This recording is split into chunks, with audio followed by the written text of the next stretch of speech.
This is the Ambition Lawrence Weston Energy Project. It's a spin-off of the overall Ambition Lawrence Weston project.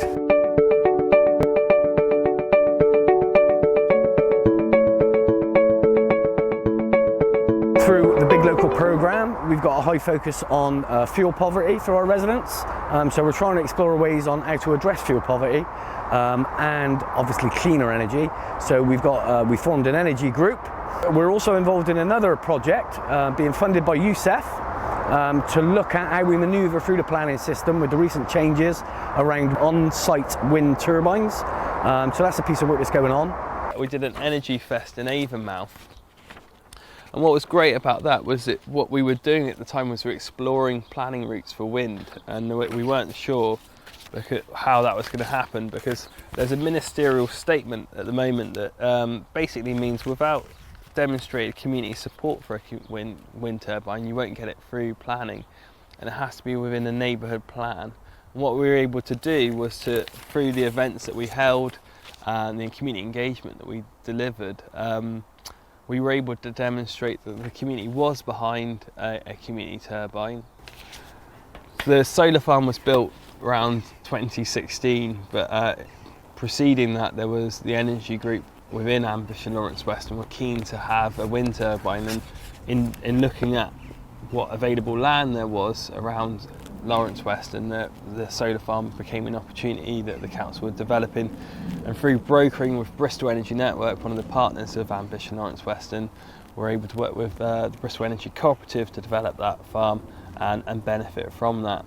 So the solar farm was kind of the beginning point for people to sort of understand what community energy looks like, and so when we were talking to people about the benefits of the community having a community wind turbine, a large one similar to the ones on the wasteland there, they could instantly realise what that would mean for their community, because those ones over there, they don't really benefit from those, but they could see that if a community owned project was going to come about, they could see there would be significant benefits from that.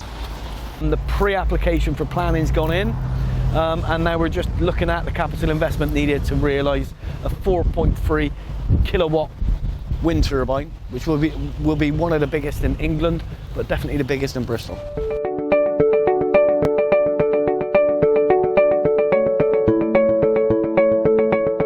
The brains behind it, Andrew Garrard, he's supposed to be the godfather of wind turbines. He said, "Mark, you got land. No one's going to give you it for nothing." I said, "Andrew, it's our land." Local authority was just custodians of it. We got to pay 25k plus a percentage of the profits with a cap on 40 grand. So the most we'll ever pay him is 40 grand a year. And on 600 grand, that ain't bad, I suppose. So all the profits come straight to us. And if we're not about, it's got to go to another community-based organisation with the same mission statement. This started because when we first started, we said enough's enough, so we don't want to see any more assets being stripped out of our local area and us getting nothing. This group come along, Bristol Energy Cooperative, and they wanted to build a solar farm on some of our green fields. The planning system was changing, so we knew if we opposed that planning application, they'd miss out on the subsidies. So we knew we were in a good position. So then that triggered about, hang on, there's money in this green energy lark.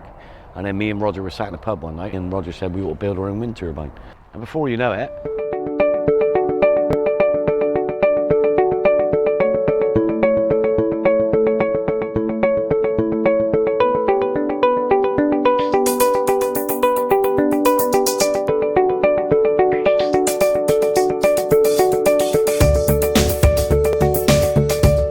here now right next to the tallest wind turbine in England as of today. The turbine measures from base to tip of the blade 150 metres. It generates enough power to power 3,500 homes, which is round about the same number of homes that are in the community that own this wind turbine. So this wind turbine's owned by the community of Lawrence Weston, with all the surplus profits gained by generating the electricity going directly into the community to redevelop and regenerate what is quite a deprived community. So he felt it was about time that we started to benefit from a local asset that we've got, like local land, the wind, and that's where it came from, a sense of injustice and wanting to put that right. So David led on this project for us. We employed him with a small amount of money from the Big Local fund that we were privy to at the time. And from there on, he's just gone on from strength to strength. He's brought in the skills, the knowledge, the experience that we needed that we haven't got in our local community to deliver this. He's managed to help fundraise to deliver it. But I think the most crucial thing he did was to bring in that knowledge and skills that is now the Ambition Community Energy Board, who direct the work and manage the wind turbine on behalf of the residents. David's now gone on to secure another £5 million of funding from the West of England Combined Authority to try and replicate what we've done here in other areas of deprivation and poverty. So they're going to try and build more community wind turbines to, one, benefit those local communities, but two, have a positive effect on climate and carbon reduction. We made an initial investment of £2,000. And then David went out using our stats and our needs and the support of the local community to go out and build up a business case to deliver a wind turbine. The board then, with the different skills he brought in, managed to attract the finance we needed, managed to arrange a power purchase agreement to sell the energy to, and takes care of all the insurance and the management of the project, like again what local residents haven't got the skills or knowledge to be able to do. The biggest challenge has been planning and raising the development finance. That's the biggest challenge. So I guess one of the lessons we've learned perhaps is just be aware of how difficult it is really. It's taken 7 years of a lot of other people's energy as well. A lot of hard work, a lot of determination, a lot of goodwill, a lot of pro bono support from corporates and companies. But basically the individuals that make up the board of Ambition Community Energy have put in the hard slog, the hard work, the worry, the stress to get us where we are today. Make sure you can do it in your area because we were very fortunate to have the land, to have the wind, to have the supportive local authority, supportive individuals of Bristol that came together to make it happen. Like I say, Ambition Community Energy. I don't think every area would be capable of doing this. What every area is capable of doing, I would argue, is that they can look at their area and see what assets they've got, just like we did, see what support is out there, go and get that support, go and ask for that support, and then make the best of their lot, basically. It might not be a wind turbine, it could be solar farms, or it could be something totally different from energy. It could be a normal run-of-the-mill business.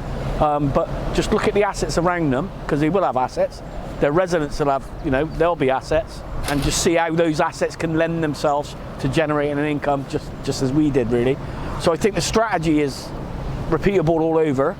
Whether or not you can actually deliver a wind turbine is a bit of a niche sort of opportunity, really. Where we were getting assets stripped and not seeing any benefit, it's quite a bit of a mind change to think that, no, we're actually benefiting from our assets like we should have done many, many years ago.